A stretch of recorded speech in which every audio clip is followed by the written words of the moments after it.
Waterfront Steering Committee was just one. So we can very easily put that up to 2, share some of that responsibility.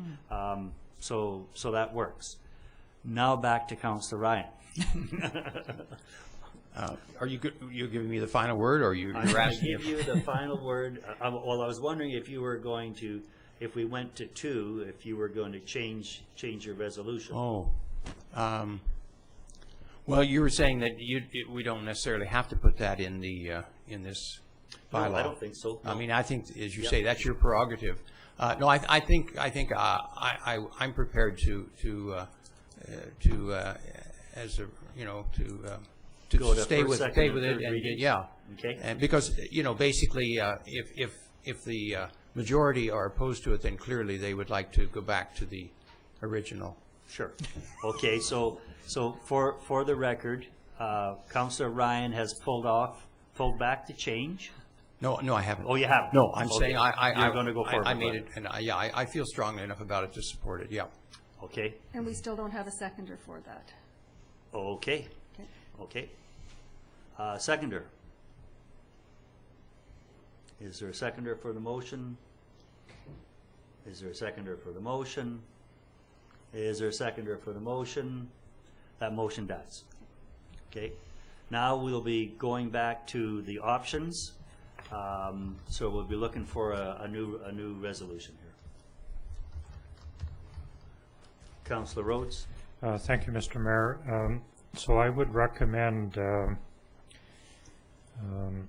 option number 1, and that Council Procedure Amendment Bylaw 1271.01 of 2012 be read for a first, second, and third time. Thank you. Seconder on that? Councillor Plant. Any discussion? All in favor? Opposed? Carried. I'm sorry I didn't have the seconder the first time. Did we not have a seconder there? No. We had an awful long dialogue without having a seconded motion. I know. Just for clarification, was Councillor Ryan opposed to that? Or were you No. for it? No, I voted for it. Thank you. I didn't see your hand. Oh, Okay. yeah. No, it was right up there. Okay. Yeah. No, I know when I'm outnumbered. Okay. Thank you, everybody. The next item of going into the business portion of the meeting. The next item of business would be business 1, the infiltration system, a report from Mr. Doucette, please. Good afternoon. Basically what I'm here today is, as you're well aware, we our storage ponds at the lagoons are not going down as we'd liked. Spring, for the last couple of years, haven't been helping us. We need somewhat of a, it's an emergency repair, but we need something done so we can control it. And that's basically what the idea is. We have funding in our capital budget for a solar array expansion, but I really feel that putting those monies towards controlling our effluent at this point is way more important than putting solar panels up. And that's basically the intent of the report, is to hopefully get your support to go ahead with this project that will give us control, number 1, and 2, get us to where we should be in the next couple of years.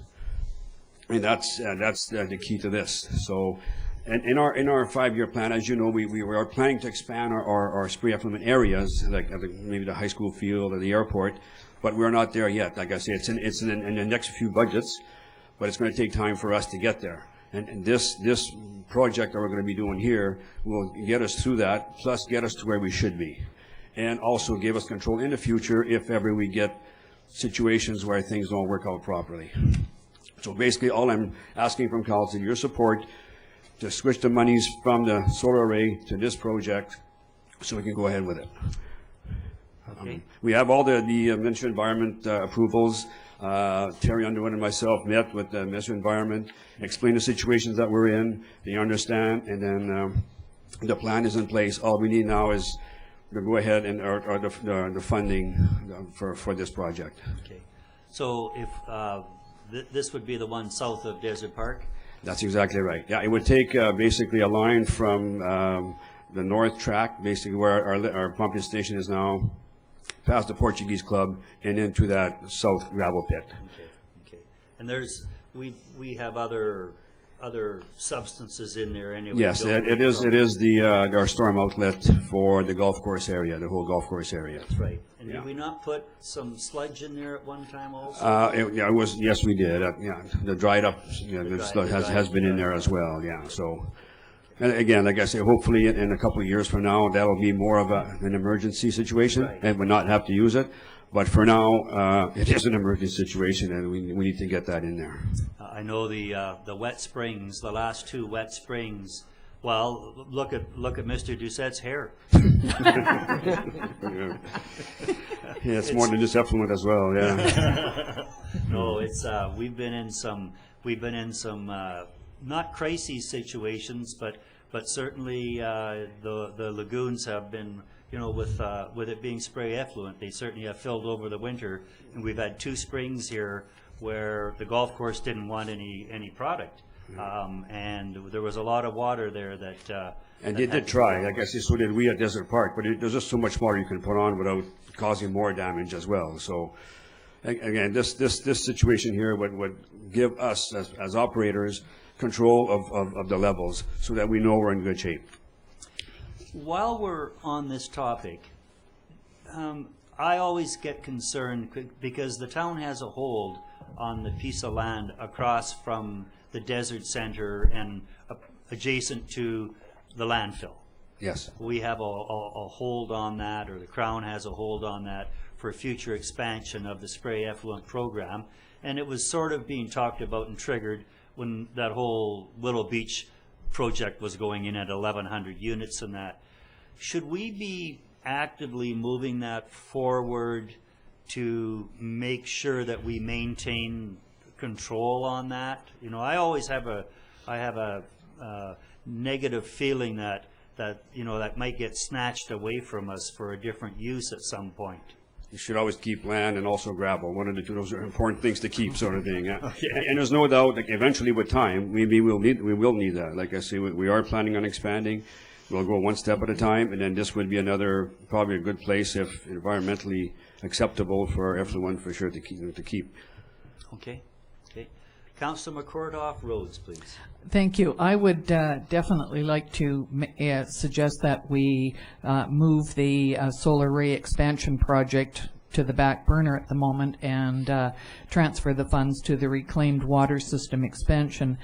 We've had a lot of dealings with effluent and spray and smells, and so I think we need to do this. And the other question is, when I went to the gravel pit and got sand from my kids' sandbox, I should not have done that. Or was that? Depends where that you're was at. a few years back. Okay, I won't be It's doing it good for their again. immune system. So I would make that recommendation. Okay, thank you. And a seconder on that, please. That was a motion. Yes. Yep. Councillor Rhodes as a seconder, and speaking, Councillor Rhodes. Well, Mr. Doucette, you have to know that I like solar arrays an awful lot. No promise. Yeah. But I also like, I don't like our ponds overflowing, probably a little bit more than I do solar arrays. I have an overall question that I would like to ask. You're aware the council gets pitched on capacity on an ongoing basis, specifically to increase capacity from interested developers and so on and so forth. On an ongoing basis, or almost all the time, the very first question that we ask is, do we have capacity to even look at these various projects? I've always looked at capacity as being pipe size, lift stations, and ultimately ending up in our ponds. Am I hearing a different story now?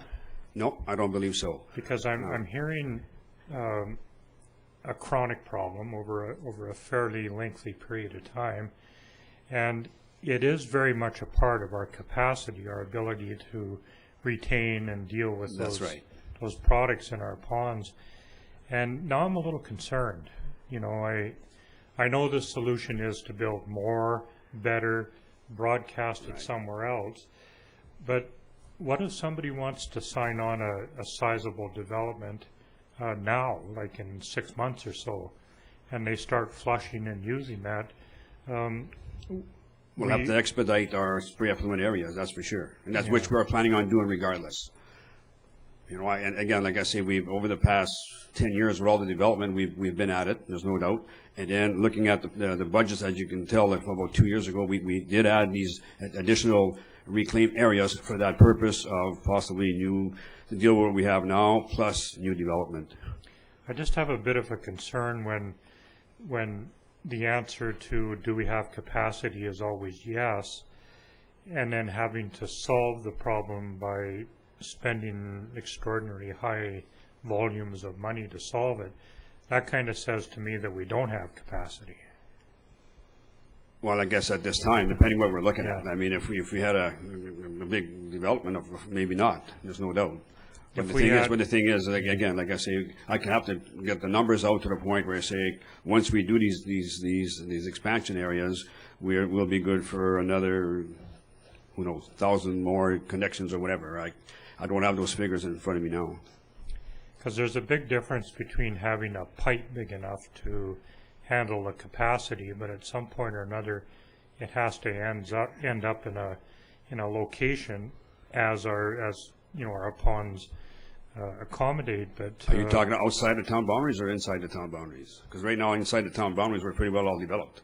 Yeah. Now, if you're going to take some other people out there, then now that we're talking a different story. Yeah, well, that was my own opening comment. You have to be aware that we are pitched on an ongoing basis to increase that. And then we will deal with it at that time, for sure, yeah.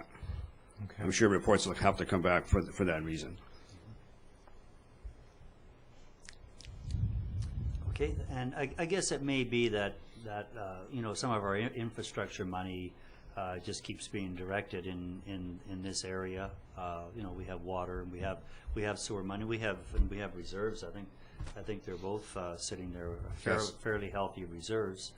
So it's certainly we're going to have to stay on top of it. And it's interesting, two wet springs, and they just came bang bang. Plus, we have also some construction that happened in that area as well. Like, everything put together over the last little bit. There's no doubt the springs haven't helped. Right. And but there's other situations as well that didn't help us either. Okay, Councillor Ryan. Yes, thank you. I have two questions. The first is, do we have an idea of what quantity we must remove from the ponds in order to reach a safe level? Well, right now we're in a surplus of about 90,000 cubic meters. And what we're looking at this situation, we're hoping to get about 1,000 cubic meters per day, depending on how, and we'll see how the infiltration works. But that's what we have to gain over the next couple of years. And it'll take a while for this to be done. How long will the construction take until it's operational? We're hoping maybe 3 weeks max. It's very simple digging, just getting a pipe from A to B. Okay. And fixing up the gravel pit. We have to fence it and everything else. Right. So there'll be some work there, but it's all earthwork. And with the machinery today, it shouldn't take long. Okay. And there is a shortfall between the 150,000 and the 180,000. So we had 50,000 in this year's budget to help with putting a few dry wells in and everything else, and then that'll be on top of the 149 or something, or 150. So that'll give us the funds necessary for what we need. Okay. Thank you. Any other questions on this, Mr. Doucette? I don't have any questions, no. Okay. All in favor? Opposed? Carried. Okay, we'll start getting rid of some of that. Will do. Thank you. Thank you. Next, under the business category, will be the restorative justice. Ms. Van Vienen, please. Thank you.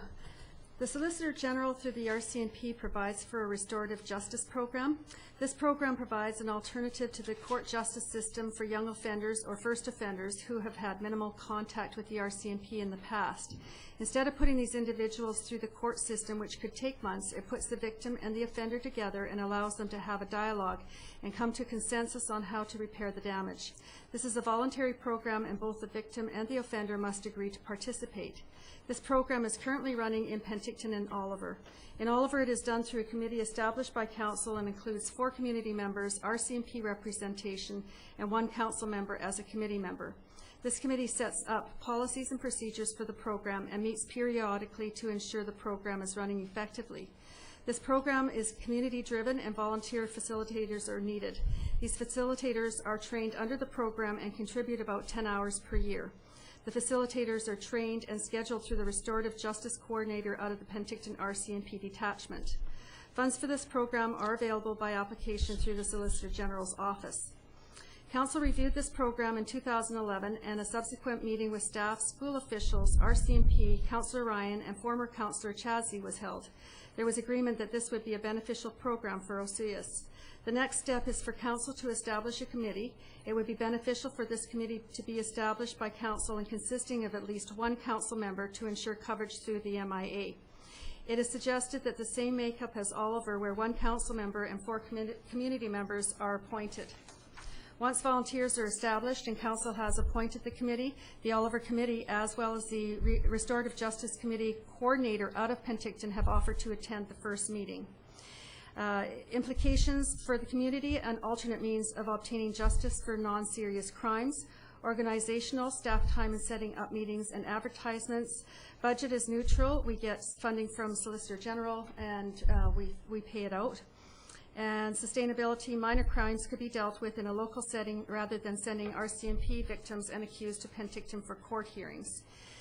The options being presented is the one that council establish a restorative justice committee comprising of 1 council member and 4 community members, along with RCMP representation, and that an advertisement be placed in the local paper requesting volunteer community members to sit on the restorative justice committee, or that council not establish a restorative justice committee, and staff is recommending option 1. Thank you. To council, please. Or, Councillor Plant. Yes, thank you, Mayor. I will move option number 1. Thank you. Council establish a restorative justice committee comprising 1 council member, 4 community members, along with RCMP representation, and that an advertisement be placed in the local newspaper requesting volunteer community members to sit on the Restorative Justice Committee. Seconder, Councillor Rhodes. Any discussion on that? Pretty straightforward. Councillor Ryan? Yes. Well, I'm glad to see this come forward, and I think I support the motion. Just a question for Ms. Van Vienen. It was my understanding that there was an appeal for facilitators that here in Osuis, and we had some response to that. Is that correct? That's correct. That advertisement was done through funding we had already received from the Solicitor General, and Terry Kolaski out of the RCMP detachment in Penticton had placed that advertisement, and I believe she had 2 people apply from Osuis, okay. And they will be going through the training. Okay, so are they active members of the facilitation team now? Do you know? Or I don't have that information. Anything else from council? All in, Mr. Romanko? Just that if council is going to have this committee and it's a council member, there should be council would like to consider making a council rep motion at this council meeting or at some later time. Well, I was going to suggest that they submit a name to you in case there's more than one, and I'd like to have a look at the council appointments at this time, looking at if there's more than one. I'd like to look at some balance out there for council workload and interest. So I thought if we could pass the resolution now, and anyone interested submit, and we can do the resolution to make it official later on, but we'd give the heads up and have a look at who's got some space in their calendars. So all in favor? Opposed? Carried. Thank you. And if you're interested, please fire an email into Mr. Romanko, and there might be 3 or there might be 4, and it'll we can have a look at that and see who's got big loads. Thank you. Next item, disposition of found property. I hope somebody wants all this stuff. Yes, they do. Ms. Van Vienen. Thank you. Over the past 2 years, the bylaw officer has received many found bikes. They have been stored at the Public Works yard waiting for owners to claim. Also, a boat and boat trailer were towed to the landfill quite some time ago and have not been claimed. The disposal of property and police possession regulation under the community charter requires that prior to disposition of these items, notice of the sale or other disposal process for the property must be given. This requirement has been met by advertising in the August 29th and September 6th issues of the Oceas Times. Of course, that'll be this week. Bylaw enforcement finds bikes and receives found bikes from the RCMP. They are stored at the Public Works yard, and anyone missing a bike must identify it before it is released to them. There are several at Public Works at this time that must be disposed of. Last time bikes were disposed of, they were offered to the South Okanagan Association for Integrated Community Living to use for parts and to fix and sell. They have expressed interest once again in obtaining any bikes that are not claimed. Also, a boat and boat trailer were towed from the boat trailer parking compound when it was closed for the season in 2010. No person has claimed ownership of this property. Both the boat and boat trailer are in states of total disrepair and do not hold valid call numbers or serial numbers. Section 67 of the Community Charter permits council to dispose of these items as provided in accordance with the regulations, if the owner has not been identified after reasonable effort. The regulation under the Community Charter states property may be disposed of by the municipality or by a person authorized by the council after it has been in the possession for 3 months. Notice of the sale or other disposal process for property must be given in accordance with Section 94 of the Community Charter, and the proceeds of any sale of property must be held for 6 months from the date of sale and then may be dealt with as directed by council. Implications: the community providing opportunity to claim missing items and offering the bikes to the South Okanagan Association for Integrated Community Living provides possible revenue to the nonprofit organization. It also saves us having to hold on to any funds for that 6-month period as required by the regulation. Organizational staff time to move bikes from Public Works to the SOAICL. The landfill contractor time to disassemble and dispose of the boat and boat trailer. No budget issues, and sustainability. We are clearing space up in Public Works yard to allow for better uses. Options being presented is that the bikes be offered to the Southern Okanagan Association for Integrated Community Living, and that the boat and boat trailer be disposed of by the landfill contractor, or that the town continue holding on to the property, and staff recommend option 1. Thank you very much. Council, please. Councilor McCordoff. Thank you, Mr. Mayor. I would certainly move option 1, that the bikes be offered to the South Okanagan Association for Integrated Community Living, and that the boat and boat trailer be disposed of by the landfill contractor. Thank you. And seconder on that, Councilor Ryan. Any discussion on this? All in favor? Opposed? Carried. So if your son or daughter did lose a bike, you could do an identification process, Public Works, through Town Hall, and find out if that's their bike or not. And the deadline is this Friday. And the deadline is this Friday. Great, thank you. Next up under business is a request for liquid waste disposal.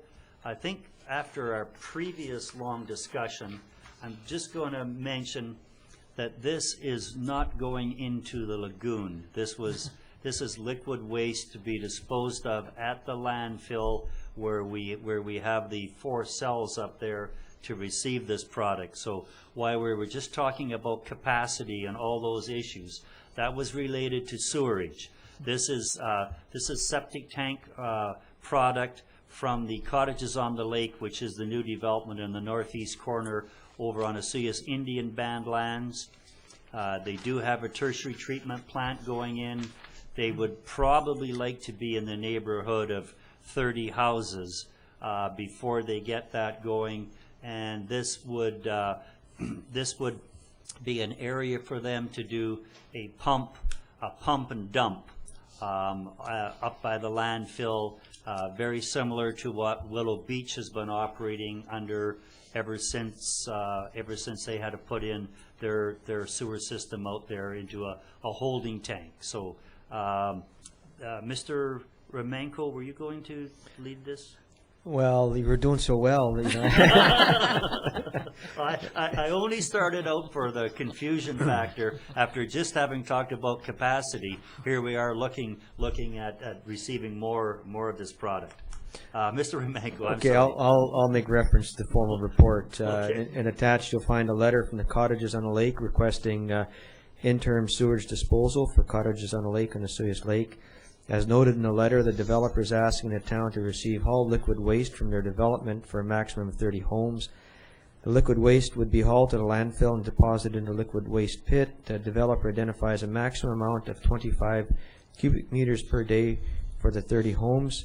The figure was provided by the applicant at a rate of 30 homes times 0.85 cubic meters per day equals 25.5 cubic meters. And I put all that information in just to clarify the report from the last meeting.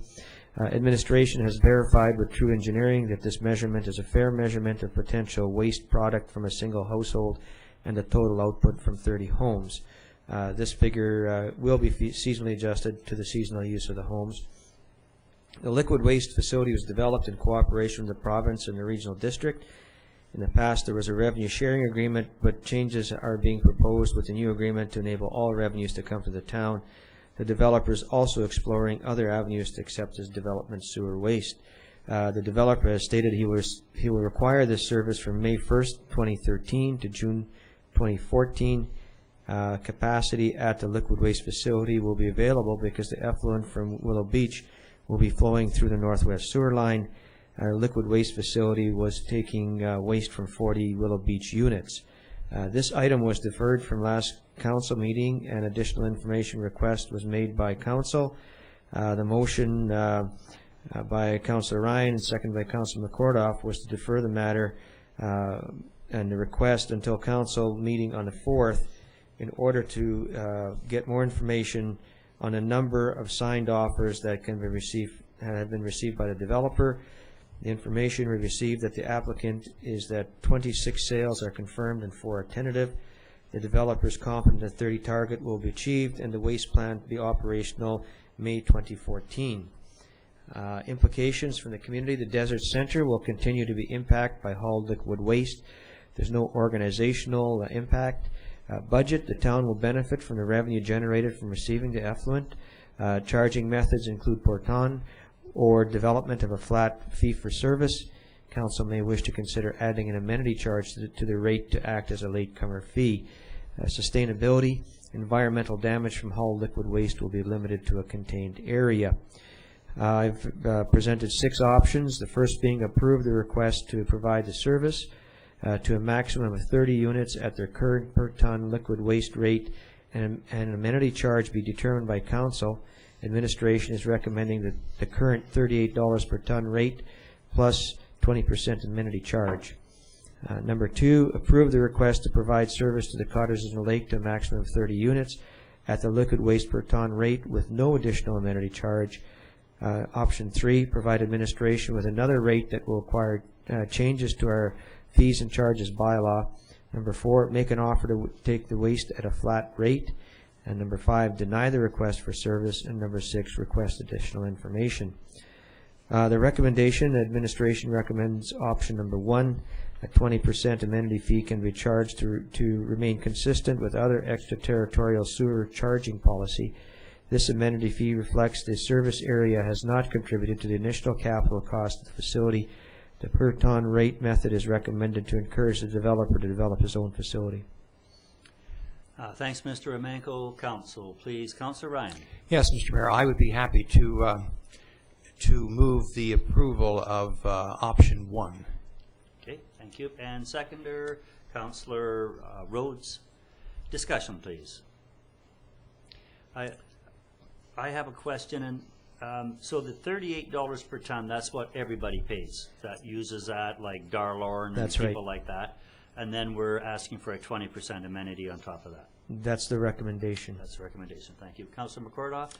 Yes, thank you, Mr. Mayor. My only concern about this is we don't have any dates in there. And I am reading before in your, that the developer is confident that the target 30 will be achieved and the waste plant will be operational by May 2014. I'm thinking that if it's not by that date, that he needs to come back and, we need to set a little bit more firm guidelines in there. That's my thinking on this. I think we need to put a date in there, and if he's not done by then the ante goes up. Okay, and I certainly would support that too. Councillor Rhodes? Thank you, Mr. Mayor. Well, with all due respect, I know it's a different place, but same material and the same kind of thing. Have we questioned our ability to be able to handle our capacity that in these ponds? We're not going to run across a similar situation where we're pumping somewhere at great cost, I hope. Well, we've just made a straight across assumption, I guess, that we used to take 40 Willow Beecher units, and now we're looking at 30 Cottage on the Lake units. So that's the assumption we're working on. So that means we're okay? That means we are okay. We want a guarantee. And I guess besides Councillors McCordoff's dates, I wonder, because it's so important to the Desert Society, I wonder if we should be looking at blackout dates for romancing. I know there's a couple days around there that should be blacked out, and of course those blackout dates for romancing the desert dates, they are the exact dates when the cottages on the lake will be absolutely full with people that are staying and living and enjoying that area. So maybe we need we just need an understanding that would be that they can't come on those dates. Councillor Plant Ryan, please. Just looking again at, thank you, Mayor, looking over on the overview, it says the developer stated that he requires a service from May 1st, 2013 to June 2014. So if he states that, I think we should probably stamp on those are the dates. Those are the dates, and go from there. Okay. I was just going to say that, I'm happy to include those in the motion. I think it was understood, but let's make it explicit. And I think your point is a good one about somehow managing the deliveries around the time that Romancing the Desert is on. I don't know if we have to say that, but certainly that should be the understanding, that there would be a little caveat there that for that period of time around late July, early August, there would be, whenever the moon is full, right, that we hold off as much as we can. Absolutely. And manage that accordingly. Okay. With some form of deference to Romancing the Desert. Exactly. Yeah.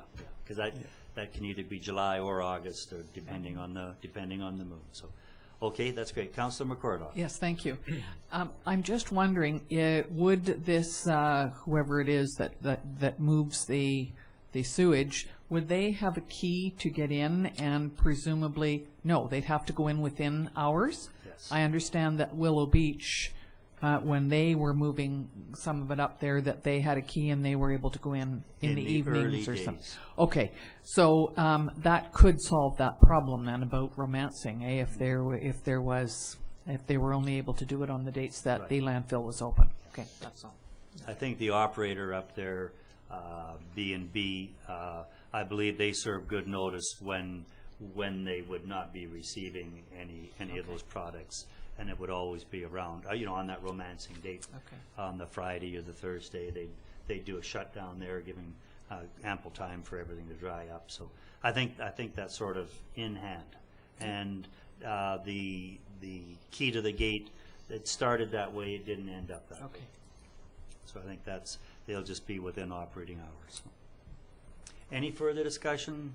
All in favor? Opposed? Carried. The next one would be looking for a resolution to change the acting mayor schedule. We're going to change September and November. It'll just be the councillor for September and November switching places. One of them is away, so I'll need a resolution to stating that. Councillor Plant, okay, and seconder, Councillor Rhodes. Any discussion on that?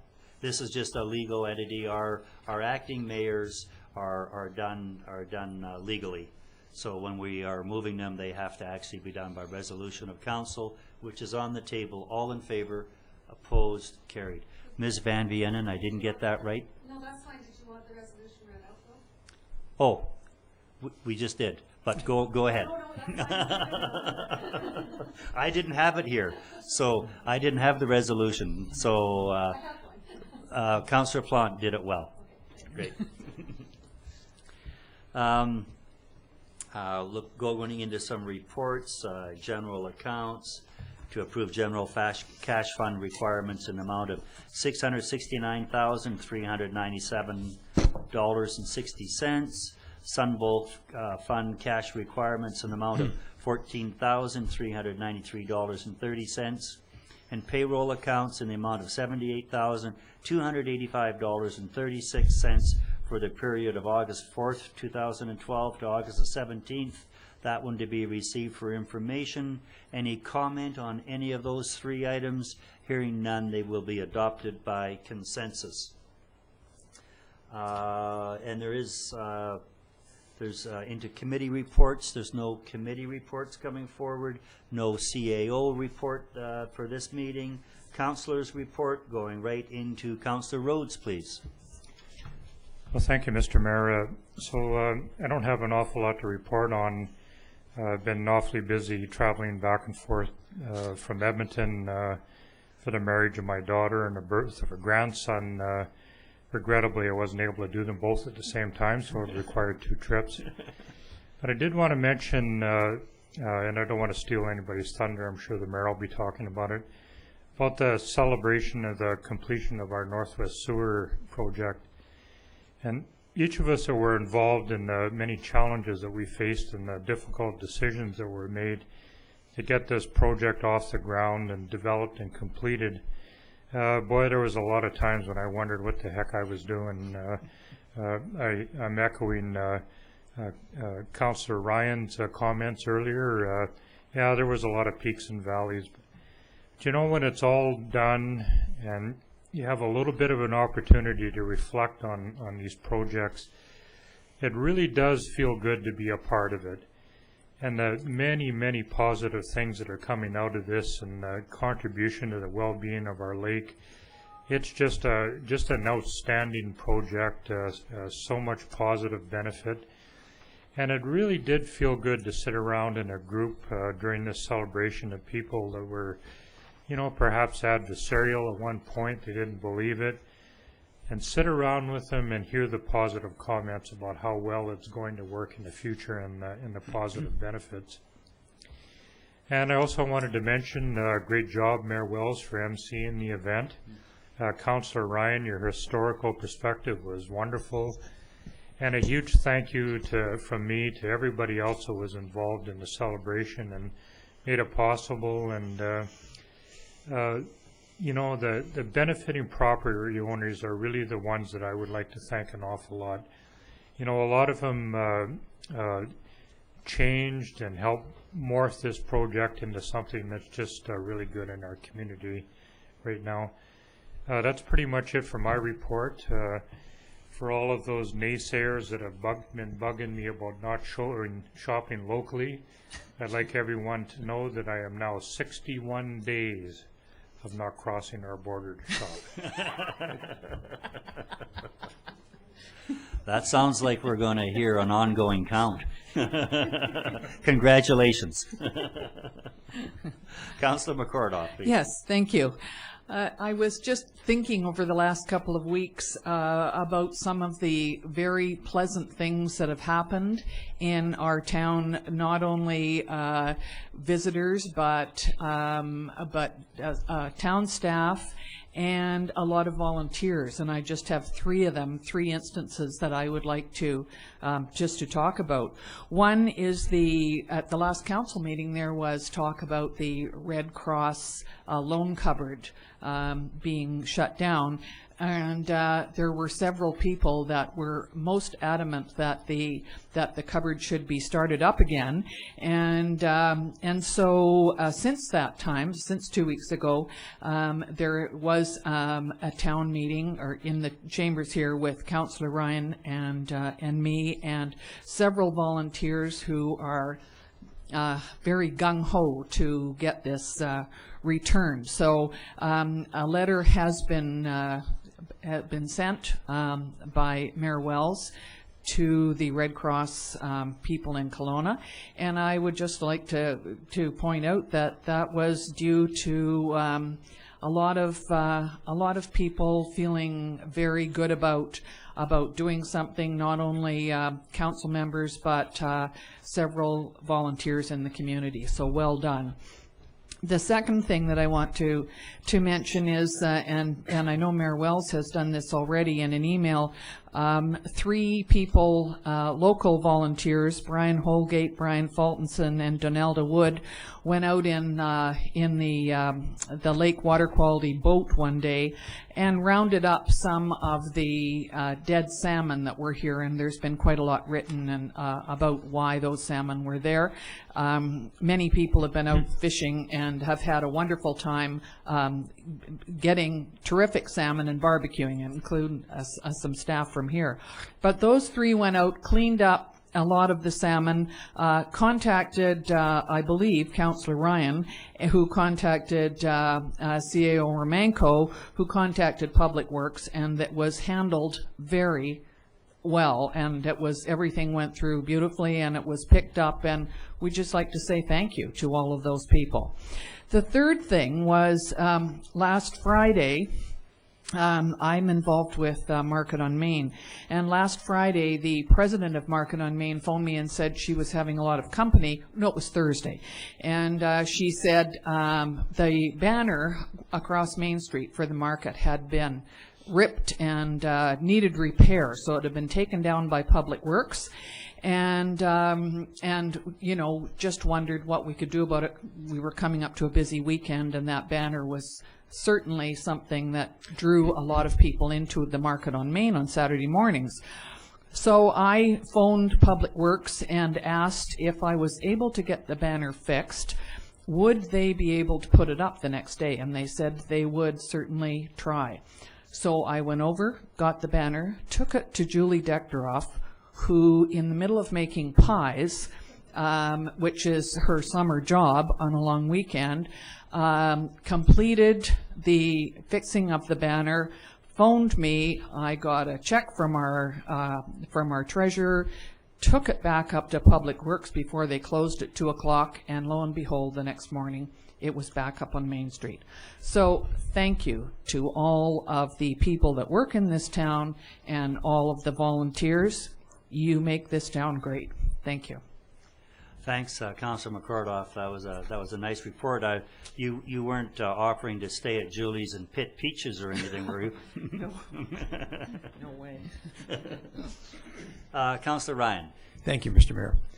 Well, as Councillor Rose said, the sewer dedication was a wonderful event, and we were the recipients of some wonderful wines from the winery there, and so we toasted the lake and its quality.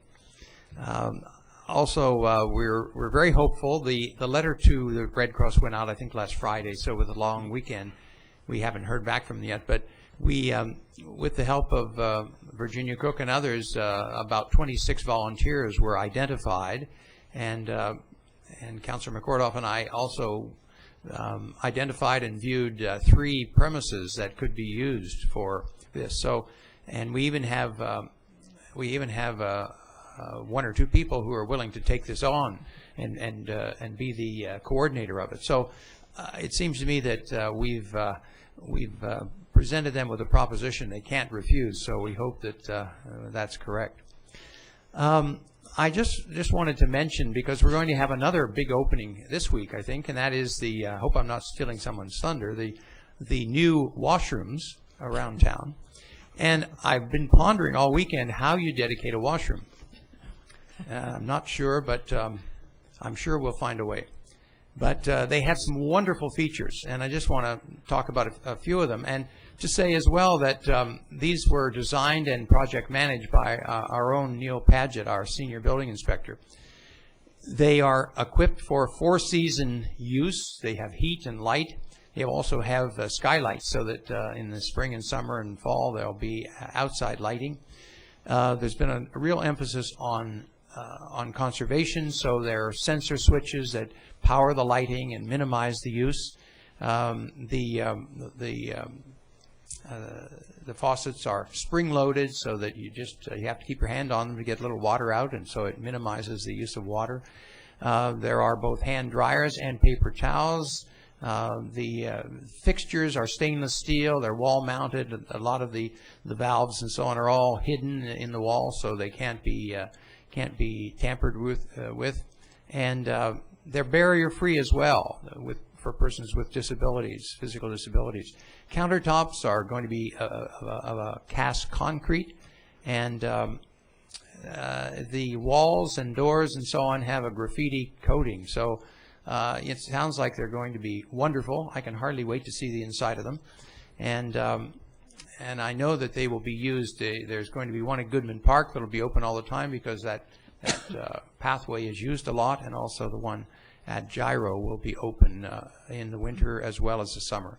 And that too, that our pathway there has just received such use this summer. It's just wonderful to see. So stay tuned for that. The opening is going to happen sometime, I think, this week. Great. Thanks, Councillor Ryan. Those were certainly great pluses to the amenity attractions in Osoyoos. Really, people have been asking for them. We had Buryl Slack and Eric Goodman here today. We should have made sure we invited them to the celebration for Goodman Park. Councillor Plante, please. Thank you, Mayor Wells. I'm going to go on to a couple of events. I can't believe it's already September 1st. I'm just going to say that. It has been a busy summer, but we're coming up to some of the events in September, which I really look forward to when we talk about the Wine Festival. The Wine Festival starts in September 28th and goes till October 7th. And I'm just looking at some of the events. There's over 120 events included in that. The best place to take a look at some of these events, it goes all the way from Kelowna down, is at the winefestivals.com site. And if you get a chance to go to some of those, that's one of my favorite times in September, October, and harvest time. I enjoy all the festivals and some of the different things that are going on with wine, restaurants, cuisine, all that fun stuff. But one of the ones just before that I'd like to bring to attention is our Osoyoos Celebrates. Osoyoos Celebrates is September 14th, 15th, 16th. They actually have a website, so it's osoyooscelebrates.com. You can go check out the schedule for this. There's 3 days. September 14th is the red carpet soiree happening up at the Incomeep Conference Center. It starts at 7 p.m. That's gowns, black tie event, so get all dressed up and enjoy a great evening. We have the Saturday, September 15th, will be the Lobster on the Beach at 6 p.m. That's a tented gala on Gyro Beach on the shore there, and that's one of our fundraisers as the Splash Park, so we're really excited about that, and please purchase tickets for that event as well. And the other one would be our Sparkling Sabre brunch at 10:30 a.m. It's again at Spirit Ridge Vineyard Resort and Spa on the rooftop, overlooking the stunning Osoyoos Vista. So look forward to those events. Please come out and support those events. Again, that is Celebrates.com or .ca. I'm sorry, it is .ca. Where you can go and check out the schedule and purchase any tickets there. They do have a whole weekend package deal for those tickets, so please check into that. And that's all I've got for today. Thank you. Thanks, Councillor Plante. I've just got a few brief comments here. I'm going to take off right where Councillor Plante left off. There's the leisure guide is out. Very, very nice to see what's available. So as we're getting into this September, fall, winter, when everyone starts getting close to hibernation, You can go through there and pick out all the activities to keep your mind and body sharp and intact through the winter season. It's very interesting. On the back cover, there's a bit of a back page ad about the progress of the splash park. And believe me, by next year we'll have a splash park in this town. It's looking very promising. So there's a nice, the whole back cover of the leisure guide is dedicated to moving this forward. Just a few items to talk on. The fish, obviously that fish, and thanks Councillor McCordoff for that fish cleanup story. That was a great story. There's been a lot of people doing a lot of work on corralling those morts, if I may use, that have been floating in the lake. They're still fishing. I was down there this morning. They're still going out, and the fishermen are saying they're still in great shape out there. So they're still fishing. I thought it was going to be closed off the end of August, but maybe that's coming. At our last council meeting, we had a report on the internet service in town. Today we had a meeting with Steve Jenkins from TELUS. It was an in-camera meeting because a lot of what he had to tell us involved their marketing strategies for the town, because everybody now is purveyors of, you don't just sell telephone service, you're selling internet, TV, and everything else. So a lot of the strategies that he presented to council, they requested that they be in camera because he really didn't feel comfortable sharing them. But I also had contact from the Western Canada manager from Eastlink, and they are also interested in coming out and making a presentation. And it would appear that maybe we didn't quite have all the information, or maybe it wasn't quite correct, but they're certainly making some statements and some rebuttals. So if council did nothing else than to get this information brought forward, that's a good thing. The Northwest Sewer Celebration, that was very, very rewarding. Had been at it a long time. It goes back to actually into the 1980s when this was originally proposed. I thought it was rewarding and neat to see that the Councillor Flintoff from 2 councils ago, and then Councillor Cronmiller and Councillor Chadsey were both in attendance, and they did a lot of work towards getting that through, because it was the first time that people had really gone extraterritorial without making people join the town. And I think that's pretty well it. It's been busy. It's going to be busy. You may ask, what else does the mayor do? Well, today we're here all day. Tomorrow I have a 10:30 a.m. meeting in Vernon with the Southern Interior Development Initiative Trust. I'm a director on that organization. It sits there with over $30 million that's out there to loan to do job creation. So I think it's important that I sit on that board. It's fairly new to me. I'm enjoying it, but again, that meeting is in Vernon. On Thursday, I have Regional District in Penticton. That normally goes from about 8:30 in the morning till 3:30 or 4 o'clock in the afternoon. And on Friday, I am in Kelowna at the Okanagan Basin Water Board annual general meeting. So that's again a big meeting, and again something that the mayor of this town should be belonging to. I think the Okanagan Basin Water Board and how it ties into Asilius Lake is such an important facet of this town and how we live and operate. So there's my weak shot. I won't have to report on it 2 weeks from now because I did a preamble on it. So thanks a lot, folks. I'm looking for a motion to adjourn. Councillor Plante-Ryan, all in favor. We are adjourned. Enjoy the sunny afternoon. Good afternoon.